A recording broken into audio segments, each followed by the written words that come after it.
In the hands of this master glassblower, Bob Harris, glass is flexible and practical, providing laboratory hardware for a variety of scientific experiments. Using a lathe, hydrogen burners and a carbon tool for shaping, he skillfully works his magic. He says it's simply a matter of understanding the glass and its movements, both with your eyes and your hands, and be able to manipulate between the two. Bob has been building one-of-a-kind components for spacecraft and laboratory experiments for over 20 years. As a scientific glassblower, Bob has been asked to build just about everything, from springs and laser tubes to the main vacuum chamber for an atomic clock. The art of scientific glassblowing is really only learned from watching an expert at work, and that's the way it's been for centuries. Unaffected by most chemicals and able to withstand extreme temperatures, glass is perfect for chemistry hardware. For scientists, the skill and experience of an on-site craftsman provide important design flexibility. This piece will be a part of a large-scale ozone depletion study at the Centre Research Lab. A piece of research apparatus begins to take shape. By forcing air into the closed vessel and heating only a tiny area, a blister is formed. Using the torch like a knife, Bob cuts a hole.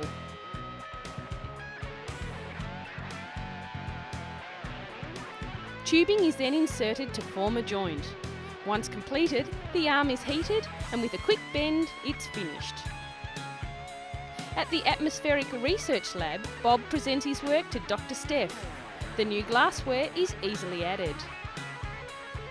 Collaboration between scientists and craftsmen often extends beyond glass blowing to include the machine shop or optical section.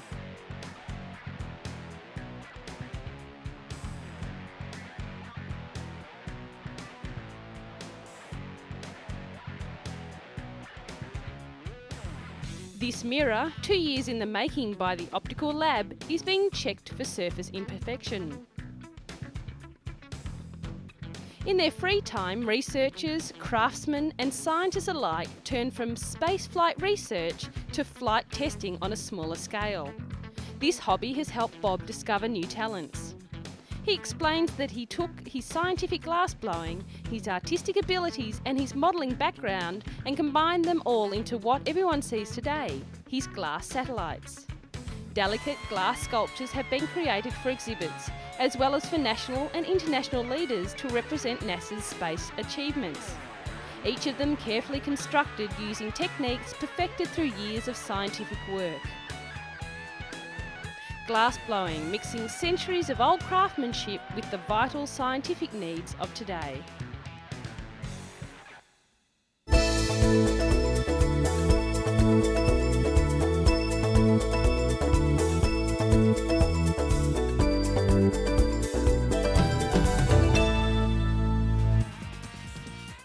There's something smelly going on in the USA. A science centre is hosting an exhibit that teaches kids how and why their bodies burp, vomit, make bogies and pass gas through sight, sound and smell. Snot, gas, burping and vomit. That's what the exhibit Grossology, the impolite science of the human body, promises to teach kids. And kids are lapping up the information. The Liberty Science Centre is hosting the Gross Out exhibit. Children can interact with the displays by climbing up a pimply wall, listen to a tap dripping green stuff while talking about boogers, and travelling through a maze of intestines only to exit out the rectum. It's designed for under 12-year-olds who enter the exhibit through a giant nose, allowing kids to feel mucus and learn that humans swallow a lot of mucus every day. The kids are also encouraged to slide down the esophagus, tunnel through the intestine and slip out of the colon. Fact sheets along the way teach kids such things as, did you know you shed almost 2 million skin cells every hour? And, did you know that rhinoteleximonia is the study of nose picking? It may not teach too much about biology, but it does stoke the interest in science by appealing to the fascination of bathroom humour. Easily the grossest display is the section on smells, challenging kids to smell 4 different hideous pongs and then guess whether it comes from the armpit, mouth, anus or foot. Kids can also fire pollen balls into nostrils to demonstrate the effect of pollen on the nasal system. Shoot 5 right up the nose and a ball of mucus comes flying right back at you. There is a serious side though, with grossology not only encouraging an interest in biology, but also a confidence in their own bodies.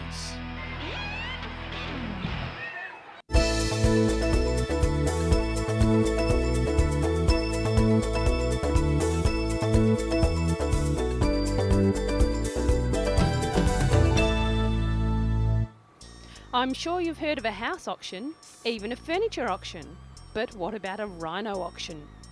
The annual event held at KwaZulu Natal Province recently saw close to 1,800 animals, including more than 70 rhinos, sold. It raised almost 22 million rand for conservation projects and community development. A group of 6 rare black rhinos fetched a record 550,000 rand. That's $68,500 each. They were purchased by a German bidder operating a private game reserve in South Africa. The animals, which included several species of antelope, ostriches and warthogs, are caught on the Province Nature and Game Reserve and sold to private operators in the ecotourism sector. The buyers included owners of private nature and safari reserves, as well as an outfitter who runs hunting operations on game farms.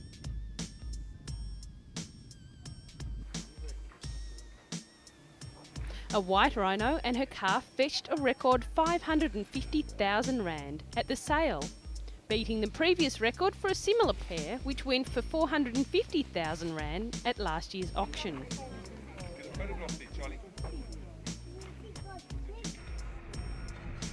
About 350 animals, including 50 of the rhinos, were caught in advance and live auction, giving the prospective buyer the opportunity to view them in their holding pens.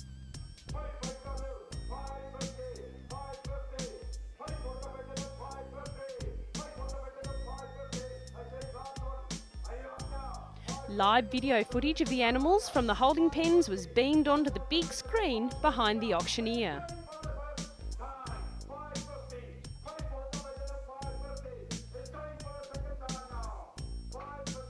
The 550,000 rand bid per black rhino drew a round of huge applause from the bidders and spectators.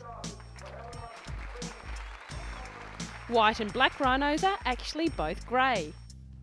White rhinos are larger and graze, while black rhinos have a hooked lip used for browsing.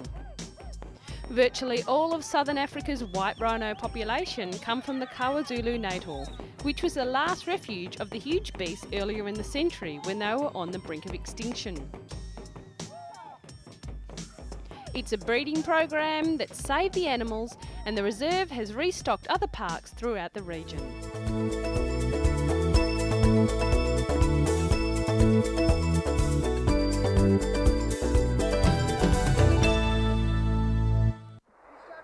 On a more serious note now, an international animal rights group has demanded better protection for the endangered Tibetan antelope.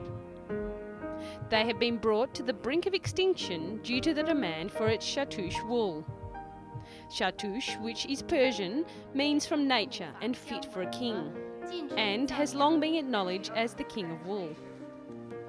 Conservationists warned recently that the growing trade in chartreuse wool was becoming an increasing threat to the endangered Tibetan antelope. Only an estimated 75,000 remain in the world. Since the 1980s, chartreuse shawls have become a must-have item among the rich and fashionable, despite a ban on its international trade since 1979. In India and America, the purchase and sale of the shawls is illegal and carries a maximum prison term of 7 years in India. The wool is so fine it measures just 3/4 the width of cashmere and 1/5 that of human hair. Chartreuse is smuggled into Kashmir to be woven into shawls and scarves.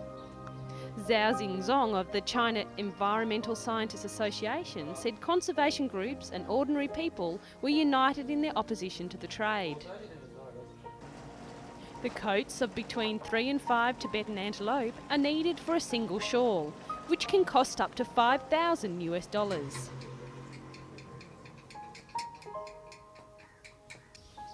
Demand is keen all over the world, especially in major fashion centres in France, Italy and Britain, and buyers are known to fly regularly to Delhi for private showings. We really need to ask, is fashion really worth the life of such a beautiful creature, or worse, the existence of a species?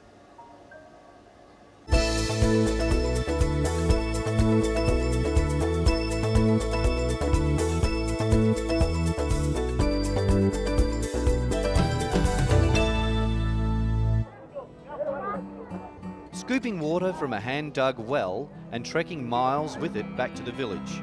It's a daily chore for millions in Africa. Yet clean water can often be found only a few metres underground. The problem is getting the water out. Drilling a well can cost up to £10,000 sterling. This newly developed hand-operated hammer drill can sink a well in Africa at the 10th of that price. Members of a research team at Cranfield University just outside London designed the new tool. As the pipe is hammered through the rock, clay and sand to the water below, new sections can be screwed on. All parts of the rig except the super hard drill bit are designed to be made or bought locally, removing the need for costly imported spares. And there is no patent on the design. That means anyone can modify it to make it work more effectively. It might take 2 weeks to drill the well depending on the depth of the water table. Then a simple hand pump like this can be fitted to provide a permanent water supply to the village. The drill has already been tested in various sites in Uganda, where the government is part funding the project. If further field trials in Uganda are successful, other countries could adopt the scheme and with it provide clean water cheaply while stimulating the local economy. It's science working with less developed countries to make life a lot easier.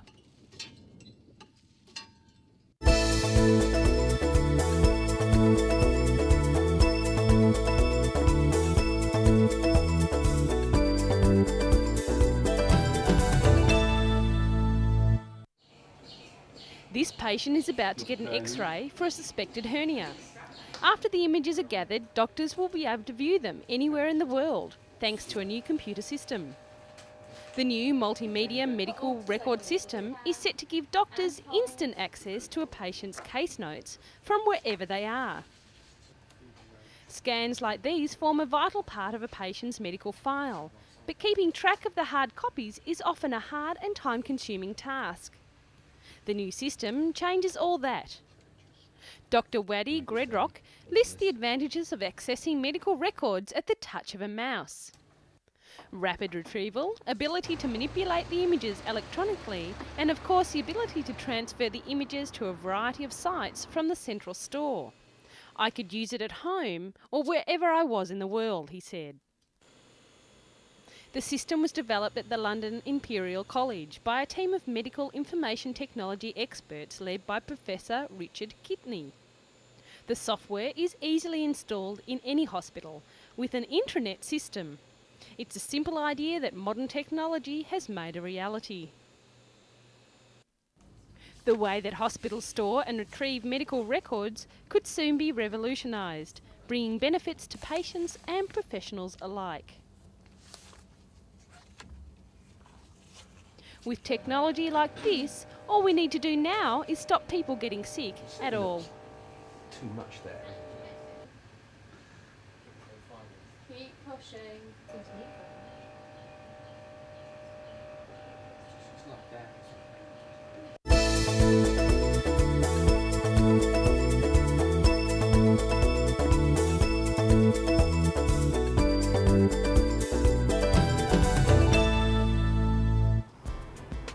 And finally, it's thought an injured humpback whale may have entered Sydney Harbour in search of a sanctuary after being hit by a ship.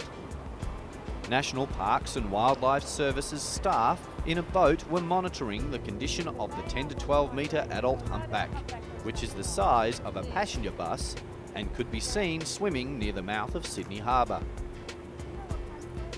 Spectators were warned against stressing the whale and were urged not to get within 100 metres of the stricken mammal. The whale appeared to be swimming freely despite wounds to its back.